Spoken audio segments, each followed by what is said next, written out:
commitment from some combination perhaps of the city, the county, the community foundation, other participants and so forth. But I think having a plan going forward after it's brought up to snuff is essential. We had 2 of our 4 kids went to a class out there for half a day. A lot of those teachers are gone now. That happens in rural communities. People go away, they move away, they die, whatever. And so people's memories are rapidly diminishing of not only the Little Red Schoolhouse itself, but the experience, which at least 2 of our kids had the pleasure of Catherine Kincher or Helen Babb or something like that taught school out there for a half day. Now that doesn't sound like very much, but if you're 8 years old, it might be. And I think that's what we might be after. So I'm here to help. I think we will backstop it. We'll devise a workable funding program for it. But at the end of the day, we want to make it work. But that comes with a contingency commitment from someone, somewhere, somehow, that they will maintain it in the future. Any questions? That's all I've got to say. Nice to see some of you. I don't know everybody here. I apologize for that. Time flies. Some of us change quite a bit, like me. Yeah. You definitely touched on something.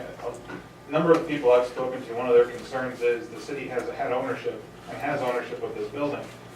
Why was it allowed to deteriorate to the point it was? Because if it had been maintained, you wouldn't have a $50,000, $60,000 cost today to renovate it necessarily. And your visitorship may have not necessarily been as high numbers as it was when it first opened, but if it had been maintained, you may have seen continued visitorship. I've had people give me a county map to north central Kansas, and Mitchell County shows the Little Red Schoolhouse. That's the only picture out of the entire thing for us, and that's the Little Red Schoolhouse. It's been brought to my attention. It's on our website. It's a main feature there. There's signage for it in some places. And I even have an ex-employee of the city who says, I'll grab my tool belt, you just tell me what day everyone's working on it, I'll be there to help fix it up. That's wonderful. The key is that, like you say, not just fix it, but have something in place. And I think you mentioned the little brown church, I think. Yeah, I think it's Yeah, that's something which, their model, I think is something, I don't know if you want to go into that a little bit. Yeah, but- well, I think I've said it a few times, there's a little round church up in Iowa, it's kind of just, there's the small little country, small little round church in the land type thing. And they have a nice little website dedicated to it. Now we might just have a page, but it just talks about how to schedule a tour, what it's about, the history of it. So, if you kind of make it a bullet thing, that might be a way for people to search it and find it and see how to get into it and take a look at it. So, And I would agree with Jerry on the fact that years ago when Helen Babb, Marilyn Peterson, all those ladies were up there contributing their half a day, from the bicentennial era back in the 70s or probably 10 years after that. And like you said, they're gone. And now we've got, a lot that has deteriorated. We've got a lot of the inside fixtures that do belong to the Mitchell County Historical Society. And they're planning on, what I've heard, they're gonna be moving those back to the museum. Is that correct? that's what they told me, Yeah, okay. So that if we have tours, how many people are gonna want to go up and see it? yeah. Well, I think you'll have, I think, but I'll be confident that will still be there, I believe, to some degree. It's kind of more just the idea of what school used to look like, maybe you have some, the pictures and stuff that are replicated there for people to look at, but. I appreciate you, Jerry, wanting to help out.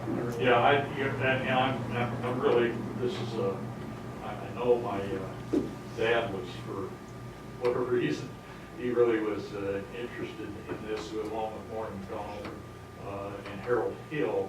A lot of people won't, all I remember about him is people used to call him Hilly. And that's it, because I was always disappointing in my mother. So, when you're 16, 17, 18 years old, were you really engaged in the older people around you? If you were, you're wonderful, I was not. And she, great disappointment to her when I moved back to Lloyd, that she says, well, you remember so-and-so and so-and-so, and I said, no, I don't. You don't? So, these people are gone, and for the most part, and we need to be respectful of that, I think, in terms of, you know, the contribution that they made that helped us get to where we are. And this is a way of trying to do that, and even though I live almost 100 miles away, I feel a real connection to this community, and I want to be supportive of what you're trying to do. Yes, sir. My question is, being that you're generously giving money to this project, how concerned are you to the authenticity of that building? Like, can we put in plumbing where there wasn't? Well, previously? I'm not that concerned about the authenticity. They don't talk I about it. don't know about that. I don't think it needs a bathroom. That's an opinion. Other people. I mean, the people are gonna be throwing ideas, and I was just Sure, wondering. no, I don't think it has, I don't feel that way. I think it's more the overall judgment that it is, that's a personal judgment. There's gonna be a wide range of opinions on that, I think, all of which should be listened to. Because people are entitled to think what they think, whatever. I guess one of my biggest concerns is you basically have one opportunity to do this. That's right. You're not going to be able to That's right. bring this back if and when it's allowed to collapse to the ground. If it's gone, it's pretty much gonna be gone forever. And that saddens me tremendously. I personally want to support this and want to see it continue to be around for a while. And I love history, and I think it's an important part of the city's history, so. Well, I certainly agree there, and I think, and I also agree with your point, you know, we're at some kind of tipping point. And that tipping point doesn't last 2 or 3 years. Shorter than that, how much shorter, I don't know, but it's shorter. And I think there's obviously been some discussion all over the community about this, and perhaps some of the people that are here tonight. Do you have this kind of crowd every meeting? There wasn't this many people at the budget. Okay. I thought I showed up with you, Jerry. All right, yeah, you bet. Well, I don't even care about that. Let me just waste 10 seconds of your time. One of the things I have become is, we have a homeowners, I live in a district in Manhattan with 38 homes in it. And we have a homeowners association. And I'm the current president, and it's the most insane thing I ever did. It is a classic case of herding cats. They either are totally uninvolved, or they are totally involved, if you know what I mean. There's nobody in between. And I should be locked up and certified partially insane. And no doubt Barbara attends those meetings. No, she does. Trust me, I would love for her to go. I'm done. If any questions you have. Thank you, Tom. You're welcome, thank you for. Thank you, Jerry. And contributing to this hopefully in the future. So what I kind of told Jerry this afternoon is I figured I'd kind of keep guiding this and kind of use it as like we'd almost like write a grant application to him. You know what I mean? Kind of saying, hey, here's, kind of how we would like to see it work, to fund it, to fix it up, and to fund it maybe for long-term maintenance, and then how it's going to be used, or how we can see it used in the community. So again, that'll be kind of some input from people that are here tonight or in other venues, and that way it kind of goes through. It is still our building, but that's kind of some of the thought process I had for it, so it'd be an overall plan. No, we just need to continue to proceed, so you're meeting with all those entities up there tomorrow. I'm meeting with John tomorrow just to go crawl under it some more, kind of get his opinion on it. Okay. We kind of got a hodgepodge of opinions. I don't know what to say. Okay, we'll move on with our water plant discussion. And I'm assuming Trek Engineering's gonna match up to fourfold maybe. Funding of that. Yep. All right, well, this is kind of the fun part here, that's kind of what we've all been waiting for. So I do have John Brummer here with Trek Design, you guys know him, and then Jen's here, and Mandy's done a lot of work on the cost estimates and those things. And kind of what we did is we took those four options we've been talking about, those four options, and are really looking at it really big picture. You know, we're trying to kind of start to boil it down so we can start getting more specific and actually get really specific in the dollars. These aren't, you know, engineers' estimates by any means. You know, there's nothing been, you know, bid on or quoted or anything like that. It's just kind of big picture stuff and say, hey, here's those four different options we're looking at.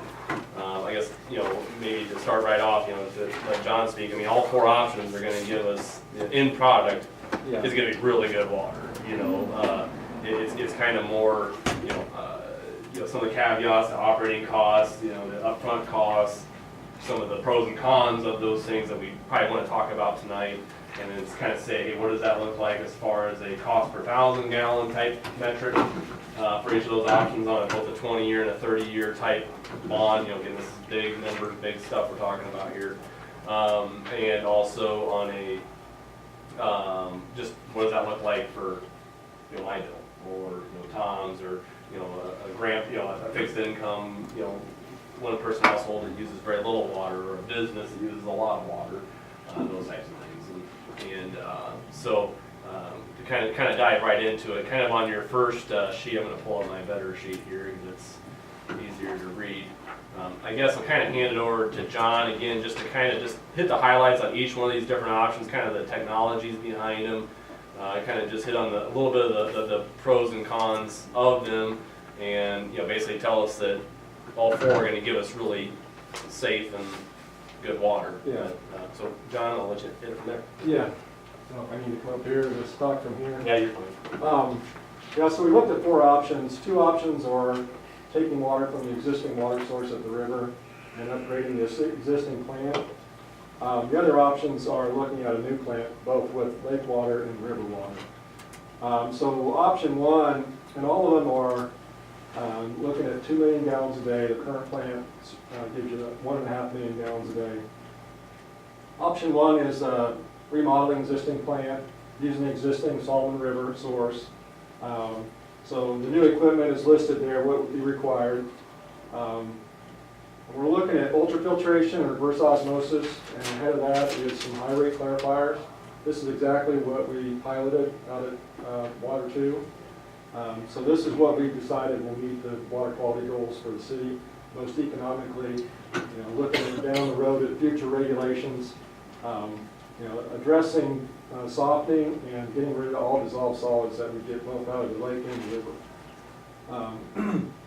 And so option one is upgrading this existing plant with river water. Option two, upgrade existing plant with lake water. That's bringing a pipeline down from the lake, 10.5 miles. And the reason we're looking at that is the water quality is so consistent at the lake, it makes it an attractive option. So that's why we're looking at the lake option. Option three is a new plant with river water and a new site. Option four is a new plant with lake water on a new site.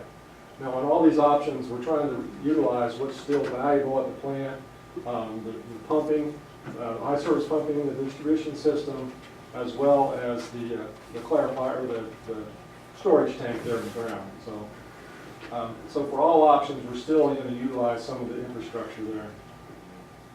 So, you know, obviously, you know, the first two options, capital-wise, are going to be cheaper, but there's some operational costs, like the membranes on the river are going to be, they're going to wear out quicker. So lifetime analysis, you're going to be more expensive on those. On the lake, you're going to be less expensive, but you got to pay for the pipeline to come down. So we've kind of just listed, you know, just some advantages, disadvantages of each one of these. So, you know, I don't know if you want to dive into all those details, but that's kind of a real high level of what we're looking at. And we've kind of looked at the water quality over now a couple of years, so we know the variations in the lake, we know the variations in the river. And by far, the river makes it it's a lot more complex to treat. You have to have more operators, changing chemicals, changing operation, than you would with the, with the plant on the lake, because it just, they have 2 operators up there at water treatment, and they're out on the distribution system half the time. That doesn't mean they shouldn't be there more often. I'm just saying, this type of plant is a lot less operationally intensive and predictably higher water quality, so. So that's, I'm not sure, Jason, how much detail you No, want to go yeah, into here. I guess if you guys had any questions as far as how the plants run, again, I think the technologies between all 4 are pretty similar. Yeah. The new plants will work great, upgradable, and be, as far as if we wanted to add additional capacity, let's say we got a big vendor, business coming in and need a lot of water, we could, add more modules in it, because we wouldn't be so limited on foot space. And the first option on that plant, upgrade, it's really almost stuffing a new plant in our existing footprint. We're gonna use, some of the existing little pipeline, electrical in there, so some of the guts will be older, so that's, there's probably gonna be a little bit more replacement cost on that, but as far as a lot of the other parts of the plant, if you've been out there touring it, like all those little basins, like leaves out there, those are no longer